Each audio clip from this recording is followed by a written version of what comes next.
Qala Al-Ghazali, Imam Al-Ghazali berkata, At-tajalli itu hati yang terang, yang penuh dengan cahaya kesempurnaan. Huwa, ia ikut tajalli, iku ma perkara yang kasyifu terbuka, ma sesuatu yang kasyifu kang terbuka lil qalbi mari dalam hati, min anwaril ghaibi, saking cahaya-cahaya gaib.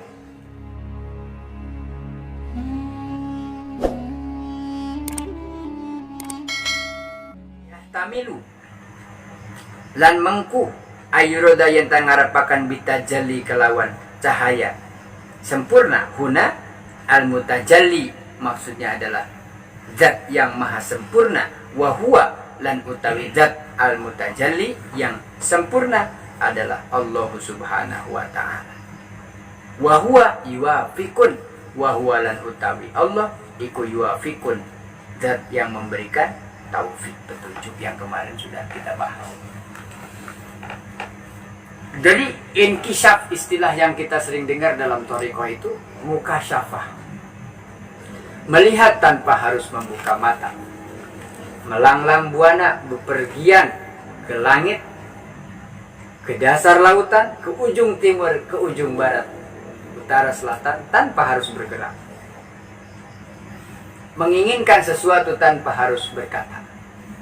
Inkisyaf itu, mukasyafah itu terbuka yang gaib-gaib. Artinya ya bahasa lain dari ilmu ulama-ulama hukama kan sudah sampai derajat pada kewalian, sudah sampai ke Allah, lalu Allah terima, syariatnya diterima, thariqahnya diterima, Allah buka tuh, buka mata kepalanya, buka mata hatinya, apa yang dia inginkan bisa langsung terwujud tanpa harus didawai. Tapi apa kita saksikan orang-orang begitu dengan gampang begitu? Enggak. Sengaja Allah tutupi dari pandangan manusia supaya tidak, bahasa sekarang, dikultuskan. Ditutupi dari pandangan manusia supaya itu tidak jadi fitnah. Terus yang kedua, bukan cuma ditutupi, orang-orang yang sudah begini, girohnya, habit, keinginan dunianya redam, bukan gak pengen apa-apa, sudah tidak ada artinya.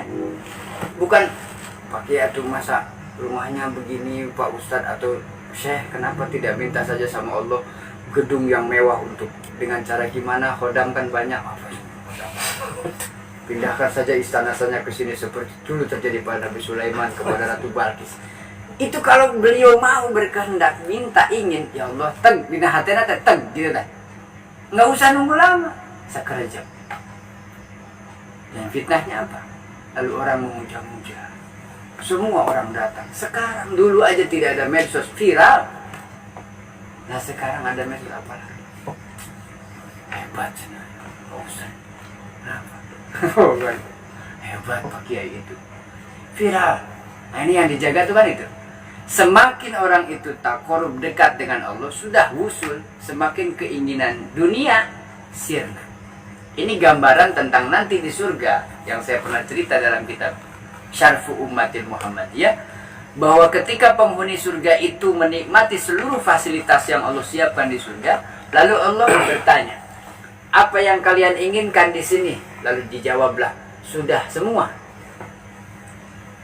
Masih adakah yang tersisa? Iya ya Allah, bidadari sudah, yang dijanjikan anhar, sungai-sungai sudah, permadani sudah, perhiasan sudah, istri-istri yang nampar dia tengah babalatak lah gitu pokoknya. Kebayang ke babalatak ya? Babalatak, istri babalatak. Oh, yang ini macam-macam gitu banyak. Kan itu sudah kepuasan-kepuasan yang bersifat dulu di dunia kan ingin semua orang, ingin cantik, ingin mewah, ingin lux, ingin segala macam. Nah, terus ditanya sama Allah, udah semua? Udah ya Allah. Ada yang belum? Ada. Apa yang belum? Ingin bertemu dengan zat ru'yatul rabbi. Saya ingin melihat Tuhan saya ya Allah. Ya, artinya Allahnya minta supaya nampak.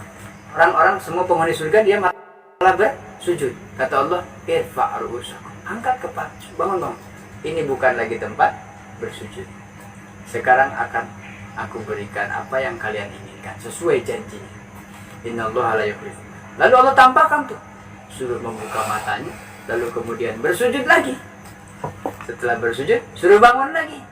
Setelah begini, kalian sudah bertemu dengan aku, lalu apa yang kalian inginkan?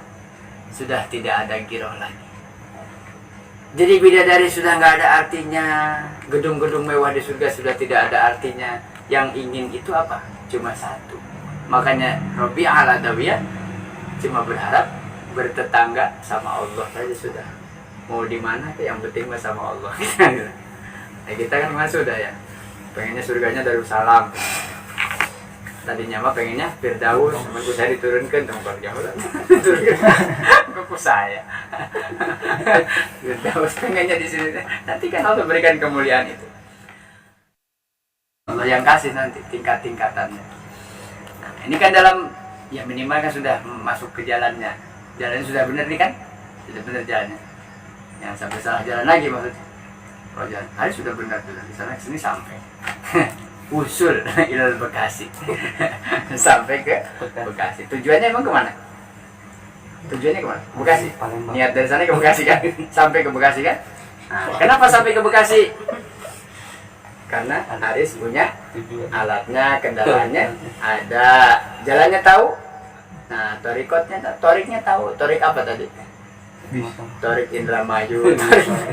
Iya kan jalan maksudnya. Nggak lewat tol kan? Nggak lewat tol juga nyampe, nggak apa-apa. Tapi kalau maksain itu ditangkap petugas tol, ada motor ya. Tapi sampai juga ke sini. Usul namanya. Cepat atau lambat, orang yang bertorikoh pasti sampai. Kemarin sudah dibahas. Orang bersyariat, bertorikoh, ketemu sama hakikat. Persoalan cepat dan lambat saja. Pengen cepat, siapkan powernya. Roket berarti. Yang penting nyampe, ya kapal feri aja. Nah kodanya Bang Feri. Kapalnya Bang Feri. Kapal feri. Dah. Yang penting nyaman di perjalanan. Saya belum bisa punya bekal bikin kapal sendiri atau ikut kapal orang. Yang penting punya tiket. Tiketnya ada, tempat duduknya ada, nomor kursi jelas di dalam. Di perjalanan jangan macam-macam, ikutin aja. Duduk yang diam, yang manis. Kata nakoda, yang tenang Pak, yang tenang. Jangan macam-macam. Kata mursyidnya, jalankan. Kata ustadznya, istiqomah. Jalankan aja. Lagi numpang kan? Ah, saya nggak mau numpang sih atau nyupir. Baru juga keluar dari garasi, jedut. Oh, salah nginjak gas. Nah, sama. Salah sholat, nah salah ngomong, nah salah wudhu. Nah, ini jedot terus. Umur-umur. Nah, gitu. Makanya kalau sudah bisa sendiri, silahkan amalkan, silahkan istiqomah. Lalu kemudian Allah subhanahu wa ta'ala huwa yuwafiqun, yaitu Allah zat yang memberikan petunjuk. Maqalahu al-Qushairi, apa yang dikatakan oleh Imam Qushairi fil farqi baina syariah wal haqiqah. Lalu Imam Qushairi punya pandangan tentang perbedaan mau te apa qalahu kang dawuh ingma sopo al-Qushairiyu Imam Qushairi fil farqi ing dalam bedane baina syariati ing dalam antaranya syariat wal haqiqati lan hakikat min anna syariata satuhune syariat iku amrun perintah lazim netepi biltizamil ubudiyati kelawan netepi ibadah. Menurut Imam Al-Qushairi syariat dan hakikat ada anjuran kurban. Yuk cari uang kerja sisipkan buat apa? Buat kurban. Ini syariat nih maksudnya. Asal begitu saja ikuti syariat, punya istri, punya anak, ada anjuran kewajiban didik istrinya untuk taat. Istri saya susah Pak, gitu ada masalah susah diajak taat. Kewajiban suami memang ajak istrinya taat. Istrinya taat, suami taat, ajak anak taat. Kewajiban ayah dan ibu. Itu anjuran syariat, kerjakan saja itu. Pas saya kerja di kantor, jadi apa? Jadi atasan, berarti punya bawahan. Bagaimana bersikap adil terhadap bawahan? Bagaimana bijaksana memutuskan? Pas saya karyawan, bagaimana Anda taat kepada atas? Bagaimana disiplin waktu dan seterusnya? Pas saya dapat uang banyak, bagaimana menginfakkan? Syariat semua nih, syariat semua sudah. Nah, orang yang bersyariat itu berarti dia hidup dalam menetapi perintah Allah untuk istiqomah di dalam ibadah. Udah, ibadah tuh banyak. Ya itu tadi sebutkan contoh-contoh. Berarti itu sudah bersyariat. Bayangkan kalau kita buat analoginya bahwa orang bersyariat adalah dia sedang diam di atas kapal yang besar. Enggak bercecer di trotoar gitu, enggak. lagi ada di kapal besar, namanya apa? Syariat. Kan nggak ada airnya Pak. Misalnya saya kan nggak pernah bertoriko, tunggu nanti hujan badai keseret kan. Nah ketika keseret itu dia aman nggak? Ada di atas kapal. Jadi hakikatnya semua orang asal bersyariat saja insya Allah selamat. Kan diam di kapal. Nabi Nuh itu kan bikin kapal bukan di tengah laut. Di mana? Di daratan yang gersang yang tidak mungkin ada air banjir ke situ, sampai akhirnya diketawain sama umat yang membangkang. Disebut gila, dibully, diledek, dicaci dimaki. Nggak masuk akal tuh bikin kapal di tengah gurun pasir yang gersang dan nggak pernah ada hujan. Nah, Allah turunkan hujannya 40 hari 40 malam tidak pernah berhenti, tenggelam, goyang. Orang bersyariat berarti dia sedang ada di dalam kapal. Tergantung lagi tingkatnya di dek berapa, fasilitasnya apa, tergantung tingkat ketakwaan tadi. Tapi jangan sampai di luar kapal. Jadi ini kapal sudah ada besar sini, jangan nongkrong terus di warung sebelah begitu. Jangan, cepat masuk ke kapal. Entar Pak, takut keburu badai datang. Maksudnya apa? Ajal, kiamat. Kan kiamat sugra itu kan kematian. Kiamat kubronya kehancuran alam semesta. Cicing di kapal. Harus ada majelis di mana duduknya. Kamu mau duduk di mana? Mau pengajiannya di mana? Ikut ustadznya siapa? Cepetan, takut keburu datang gitu. Nah, kalau sudah begitu dan sudah ada kendaraan, sebetulnya kendaraannya namanya syariat. Tuh, maksudnya syariat itu adalah orang yang menetapi kehidupannya dengan ibadah. Bayangkan maksud saya, bagaimana kalau orang yang tidak ibadah sama sekali? Sholat tidak, puasa ini yang muslim ya. Kalau yang non muslim ngapain dibahas ibadah nggak ibadah, karena tidak ada kewajiban. Dosanya orang yang kafir itu ya kafirnya, dia nggak sholat nggak puasa ya nggak dosa. Zina yang nggak dosa, minuman keras nggak dosa. Dosa besarnya apa? Kafirnya. Tidak mengakui Allah sebagai Tuhan itu sudah dosa besar dan tidak mungkin diampuni. Musyrik. Nah ini yang beriman, kalau dia tidak sholat, tidak puasa, tidak datang ibadah, mau sendiri, mau berjamaah, sholatnya tidak, puasa Ramadan tidak, menjalankan ibadah pas waktu zakat juga tidak. Kemudian dia berhubungan suami istri di rumah tangga, gak paham bagaimana mandi jinabah, mandi besar, istrinya haid, bagaimana mandi sucinya, bagaimana akad nikah yang benar, yang sah, bagaimana mendidik, itu enggak semua tuh. Bayangkan dia ada di mana berarti itu. Kalau tadi yang ibadah ada di kapal, nah yang ini ada di mana? Ada berceceran belum ke laut, gitu. Kalau laut sudah hakikat. Berceceran di mana? Ada yang di bawah pohon pisang santai. Makanya Imam Ghazali kan pernah mengatakan bahwa orang yang tidak takut atau tidak khawatir, dia merasa tenang dengan tidak ibadah, sebetulnya dia sedang diintai bencana besar. Cuma dia nggak sadar. Bencana besar itu ya matinya suul khotimah, naudzubillah. Seandainya dia bertobat juga, di akhir zaman ini cari ulama, cari ustadz yang ikhlas, yang benar-benar tulus ingin memberikan ilmunya tanpa syarat, susah. Ada orang pengen insaf datang ke ustadz, saya mau sholat, mau belajar. Kerja apa Pak? Saya nggak kerja. Susah ya, karena syaratnya ilmu itu harus ada bekal. Saya gimana? Cari uang aja dulu. Kalau udah ada uang, udah bisa ya minimal sebulan 200.000 lah, insya Allah saya siap ngajarin sholat. Gitu, cari lagi usaha kemana-mana, gak ada. Sekalinya ada, sibuk. Makin sulit. Ini kan bahaya mengintai. Kalau dia tenang dalam kemaksiatan, ya maksiat itu bukan hanya berbuat dosa-dosa besar dari kecil dan yang lain-lain. Bukan meninggalkan kewajiban itu sudah maksiat maksudnya. Terus dia merasa santai, tenang. Alasannya banyak. Ya Pak Ustadz, saya mah nggak apa-apa dah begini, yang penting anak saya. Loh, nanti di sidang sama Allah kan nggak perwakilan. Apa ya? Abdul Khalid mewakili keluarga besarnya. Oh, enggak, satu-satu. Di hadapan Allah satu-satu. Atau kata anaknya, Pak, saya aja mewakili itu. Karena kasihan sama ayah, biar saya aja menghadap Allah. Enggak, ditanya semua, setiap orang per orang, dan binnya disebutin. Ini bin. Datang ke hadapan Allah, dipertanggungjawabkan itu apa. Jadi nggak ada alasan anak saya aja dah insya Allah soleh. Sayanya kapan? Kapan? Kok anak? Jadi sering salah alasannya salah ya, karena mungkin ketidaktahuan. Kadang-kadang sudah tahu juga masih belum paham. Karena apa?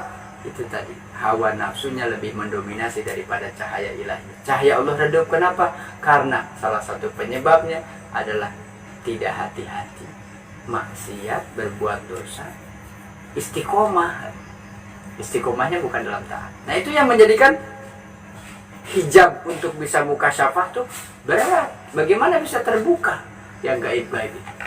Poek, gelap sudah. Mau siang ya gelap, malamnya apa lagi? Nah perbedaannya kalau syariat menurut siapa tadi? Imam Qushairi. Imam Qushairi. Kalau ini menurut Abah kan masa gitu deh. Nah, iya kan? Nah, menurut Imam Qushairi adalah syariat orang yang menetapi jalan ibadah. Asal ibadah lah. Terus ibadah itu tong poho pokoknya sudah. Ibadah berarti Anda sudah bersyariat. Bahasa lainnya Anda sudah siap kalau sewaktu-waktu nanti ada yang ngajak talqin, kemudian ikut toriko, mengamalkan suluk, mengamalkan zikir tertentu, siap. Kenapa? Saya sudah siap. Nah yang belum ini hati-hati tuh karena itu. Setilalap hanya ke bawah enggak, ke atas enggak. Ikan apa yang predator itu? Ikan piranha di laut, ada di laut ya? Itu hiu juga kan emang pemangsa kan? Ini kan ganas kan, predator. Tapi kan lihat-lihat juga di air maksiat memberen pahit daging lagi. Jangan berharap dimakan hiu, deh hiu gembungan. Kenapa saya nggak dimakan hiu? Pahit, ini malu gua dosa. Tadi cari yang gitu. Lihat-lihat ya. Apa? Kata ikan hiu teh di laut makannya halal semua gitu. Yang bangkainya juga halal, hiunya juga pintar. Karena biasa ngeles, kan hiunya udah saya ajarin supaya ngeles. Itu yang syariat. Dah gitu aja, menetapi hidup dengan benar syariat. Makanya ulama-ulama yang hebat tuh bilang apa sih? Simple, sederhana. Kenapa? Jangan direndahkan. Orang yang sudah mau ibadah rutin itu sudah bagus. Kenapa? Anda sudah diam di kapal. Kapan atuh usulnya? Ntar tunggu hujan lebat. Gitu kan? Dan pasti akan terjadi itu kiamat. Ketika diguncangkan, badai turun dan orang semua tenggelam, hancur semua. Airnya tumpah dan dia sudah ada di kapal. Siapa nakodanya? Ada Pak Ustadz ini, ada Kiai ini. Saya juga ikut sama Kiai Adib, guru saya. Pak Kiai, saya ikut di kapalnya. Sahabat teman, walaupun kita nggak bareng-bareng, kamu di sana sampaikan syariat yang benar. Jangan keluar dari jalur saya. Biar nanti sewaktu-waktu kita berangkat ke tengah lautan, mengarungi samudra, kamu nggak ketinggalan. Saya diam, istiqomah ngaji lagi, ikutin Kiai aja. Gitu. Terus kamu punya anak-anak yang ngaji nggak? Ada. Anas, pakai Anas mana? Udah pokoknya Anas, udah banyak kan? Hari semua kan? Nah itu maksudnya paham nggak? Maksud saya gambaran ini paham ya? Nah jangan keluar dari situ maksud saya. Bahaya kenapa? Ancamannya banyak. Sing kabawa arus, sing terbawa arus, apalagi sekarang sudah luar biasa. Wal hakikatu, lalu apa perbedaannya dengan hakikat menurut Imam Qushairi? Hakikat adalah musyahadatur rububiyah. Nakseni, kesaksian sifat-sifat ketuhanan. Menyaksikan sifat-sifat ketuhanan. Ai ru'yatihi, ai ru'yatuhu iyaha biqalbihi. Ai ru'yatuhu tegese ningali ing sifat-sifat rububiyah ketuhanan. Iyaha ing rububiyah biqalbihi, dengan kelawan atine man. Jadi hakikat adalah menyaksikan sifat-sifat ketuhanan, melihat secara langsung dengan hatinya. Menyaksikan berarti dengan zahirnya, dengan hatinya, dengan batinnya. Lalu melihat berarti dengan mata, hati. Itu hakikat tuh. Maksudnya menyaksikan sifat Allah gimana? Kita tahu sifat wajib bagi Allah ada berapa? Sifat wajib ada 20. Yang pertama, untuk bisa paham dengan benar bahwa Allah itu wujud. Lalu ada pertanyaan, kaifa tu'minu billah? Bagaimana cara Anda beriman kepada Allah? Maka kenali sifat-sifatnya. Kalau mau tahu perbedaan antara Honda dengan Yamaha, nggak usah ke pabrik sana, ciri-cirinya aja dulu. Yang pertama labelnya, gitu ya. Orang kan nggak persis lihat detail mesinnya macamnya. Ada yang orang sudah paham dari suaranya tahu. Oh, 2 tak. Ini 4 tak. Bagaimana menyaksikan keagungan sifat-sifat Allah dengan cara apa? Yaitu. Jadi tujuan orang bersyariat, bertorikoh itu nanti hakikat. Apa sih hakikat? Menyaksikan secara zahir dan batin sifat-sifat Allah disaksikan langsung. Bahkan bisa tembus ru'yatuhu, melihat. Tapi dengan hati. Dan mata ini nggak mungkin bisa. Nanti Allah janjikan di surga. Ru'yatu Rabbi itu kalau ro'a itu dengan makasat mata. Melihatnya tuh. Karena zahir tidak bisa di dunia melihat zat Allah, maka bahasanya ru'yatuhu iyyaha biqalbihi, bisa melihat Allah nurnya dari hatinya. Allah cara melihat makhluk gimana? Pengasih kan? Rahman kan? Allah maha kasih sayang kan? Yang taat dikasih nggak? Yang nggak taat? Yang mukmin? Yang nggak mukmin? Yang melawan seperti Yahudi, membangkang, melawan, bahkan memusuhi Allah. Agama Allah dimusuhi. Dikasihani enggak? Dikasihani enggak? Dikasih. Orang yang sudah bisa musyahadah mukasyafah begini, melihat orang semuanya baik. Dan selalu merasa saya tidak lebih baik dari yang lain. Mungkin kelihatannya saja Wawan begitu. Saya akan menilai Wawan lebih baik dari saya. Kenapa? Saya mau banyak ngomong.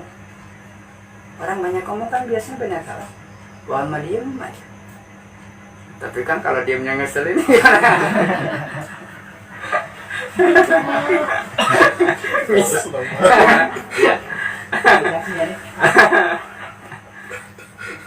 Diam.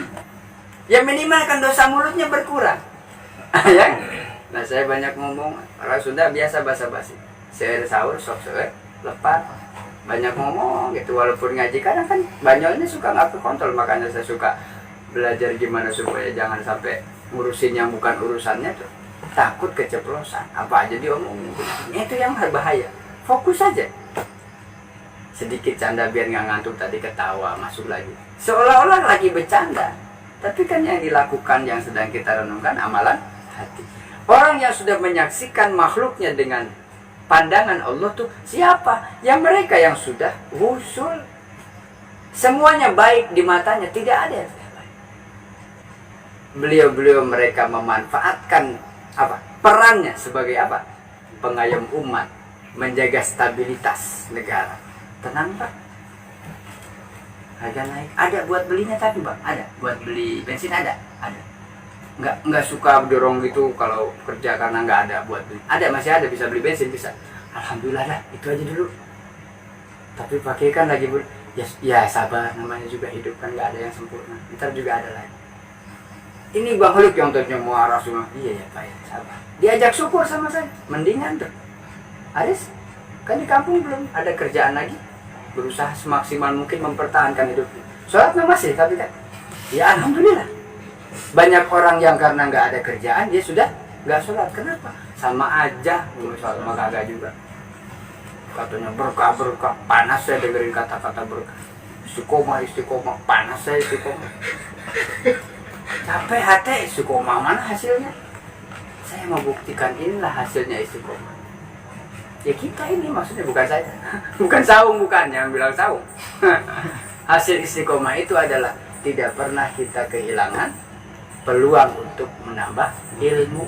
Tempatnya ada, kopi ada, jauh Habis.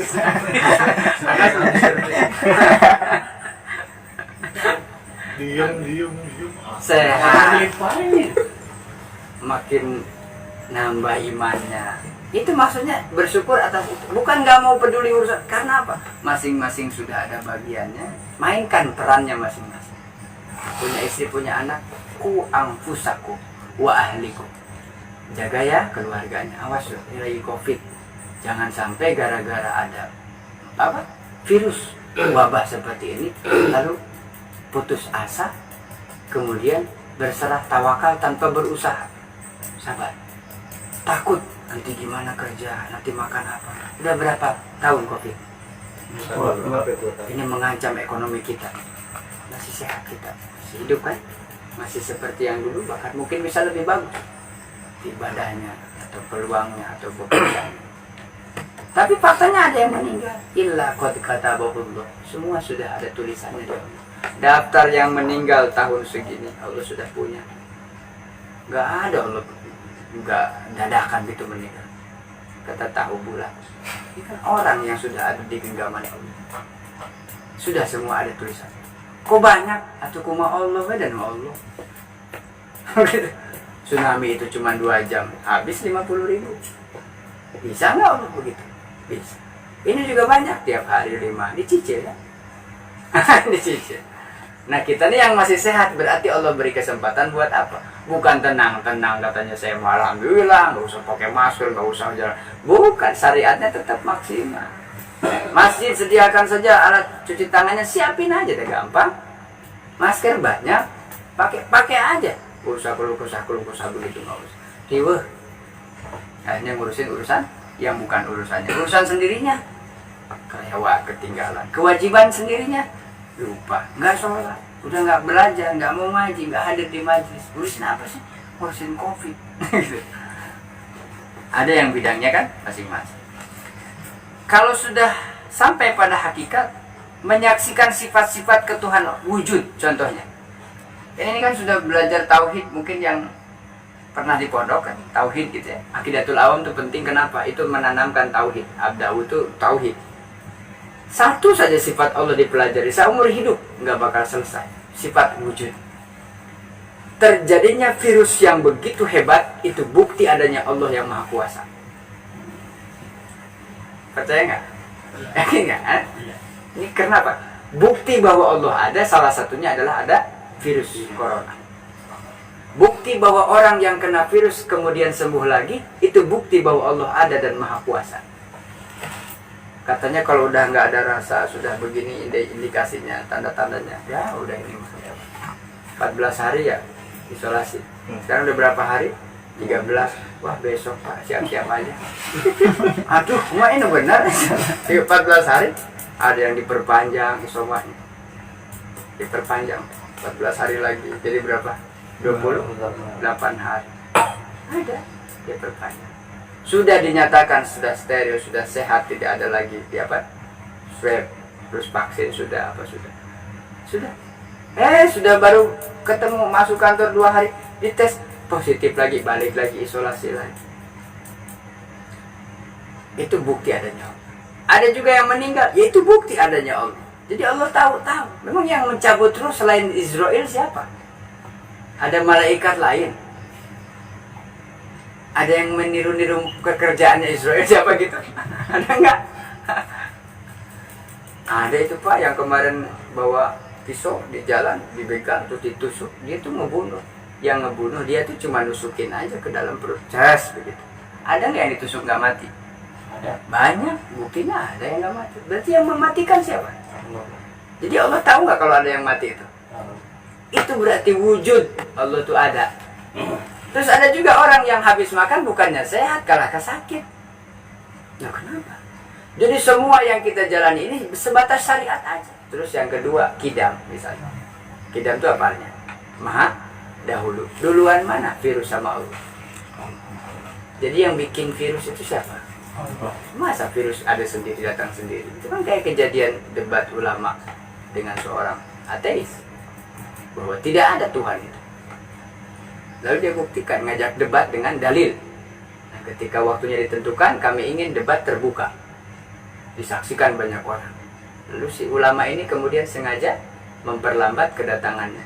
Dijanjikan jam 8 pagi misalnya, tetapi kemudian terlambat. Lalu datang jam setengah 10, jam 10 nyampe di lokasi. Kata orang-orang ateis itu, dia bilang, "Ah, kamu takut kan debat dengan kita? Kamu pasti kalah debat, makanya kamu telat." Bukan takut, saya mau cerita. Saya itu kalau mau ke sini nyebrang sungai yang biasanya ada getek, perahu sampan, ternyata nggak ada. Akhirnya banjir. Saya nunggu karena saya nggak bisa berenang. Akhirnya saya tunggu. Pas saya lagi nunggu, tiba-tiba ada di depan saya kapal bagus, perahu yang rapi. Akhirnya saya naik, nyampe ke sini. Orang ateis juga. Tiba-tiba dari mana? Nggak tahu, pokoknya tiba-tiba aja begitu ada di depan saya. Tidak mungkin, sudah pasti ada yang bikin. Nggak mungkin ada perahu tiba-tiba ada di depan matanya dia. Pasti ada yang bikin. Begitulah alam semesta beserta isinya. Tidak mungkin ada kalau tidak ada Al-Khaliq, Zat yang maha pencipta. Itulah Allah Tuhan kami dan Tuhan kalian semua. Selesai debat, pulang dan menang. Jadi kadang-kadang itu teh bukan kayak nyeleneh kan? Nah, sengaja begitu. Benar, akhirnya orang mikir, ya juga ya. Ya nggak mungkin ada ini kalau nggak ada Allah kan? Nah, buktinya ulama tadi nyebrang harus pakai kapal tapi nggak ada. Tiba-tiba bilangnya ada, kan aneh, nggak mungkin lah. Oh kan itu bahasa logika sederhana. Nah, maka orang yang mukasyafah dengan contohnya tadi, salah satu sifat wajib Allah, wujud kidam, Allah maha dahulu. Berarti Allah tahu semua. Nggak ada yang Allah nggak tahu. Illa qad katabahullah. Sudah ada catatan. Bako Allah kekal. Mukhalafatul hawaditsi, 20 lah pokoknya nama itu nanti dalam sifat-sifat ada yang salbiyah. Semua sifat-sifat Allah itu wujud, disaksikan nyata. Misalnya dalam ayat disebut Rabbana anzil alaina ma'idatan minas sama. Ada doa yang dibaca. Ya Allah, turunkanlah kepada kami makanan. Ma'idah, hidangan. Minas sama, dari langit. Orang syariat akan memahami maksudnya hujan. Apa yang dimakan hujan? Bukan. Yang dimakan nasi. Tapi wasilah hujan itu padi saya tumbuh subur. Berarti rezeki saya ada di langit. Kan gitu. Di langit kan air hujan. Sehingga suburlah tanaman. Ubinya subur, singkongnya subur, bawangnya subur, semua tanaman subur. Karena Allah turunkan hujan dari langit. Tapi untuk orang-orang seperti ini betul-betul datang dari langit. Allah membarik lana. Tahu-tahu sudah ada sate, sudah ada. Kan itu anzil alaina ma'idatan minas sama. Tiba-tiba ada buah, tiba-tiba. Lalu ditanya kan pada siapa? Yang cerita Maryam itu, dari mana kau dapatkan? Di mihrab di dalamnya. Nabi Isa itu kan fakir, makannya kadang-kadang daun-daunan saja. Tapi melihat ibunya itu di depan mihrabnya tempat ibadah itu. Bermacam-macam buah-buahan yang tidak musim ada di situ. Dari yang musim sampai yang enggak musim ada. Lalu ditanya, hadza min fadli rabbi, ini dari Tuhan. Lalu kalimat hadza min fadli rabbi ini suka ditulis di belakang di kaca mobil itu. Hadza min fadli rabbi. Suka lihat enggak? Lihat mah lihat, nanti kau baca. Ada kan tulisan itu? Hadza min fadli rabbi itu ada tulisan. Yang sering lihat la ilaha illallah Muhammadur Rasulullah. Asal jangan coret atau hilang tuh satu hurufnya, bahaya aja. Nah, itu bedanya antara syariat dan hakikat. Dua-duanya harus gimana tuh? Harus diajar bareng. Syariatnya jalankan, sholatnya berarti ibadah, sholatnya subuh, sholat, puasa. Bayarnya haji, punya biaya, mampu haji. Hakikatnya apa? Menyaksikan keberadaan cahaya-cahaya Allah tuh nggak jauh, ada di sekitar kehidupan kita. Ada dalam diri kita, ada dalam darah kita, ada dalam jiwa kita, ada cahaya-cahaya ketuhanan itu ada. Dan kita itu terlalu tebal dengan hijab. Hijabnya apa? Ya maksiat dan dosa-dosa. Sehingga Allah tuh dekat tapi serasa jauh. Makanya Allah selalu serukan, wasari'u, ayo cepat-cepat. Padahal nggak kemana-mana, tetap di situ.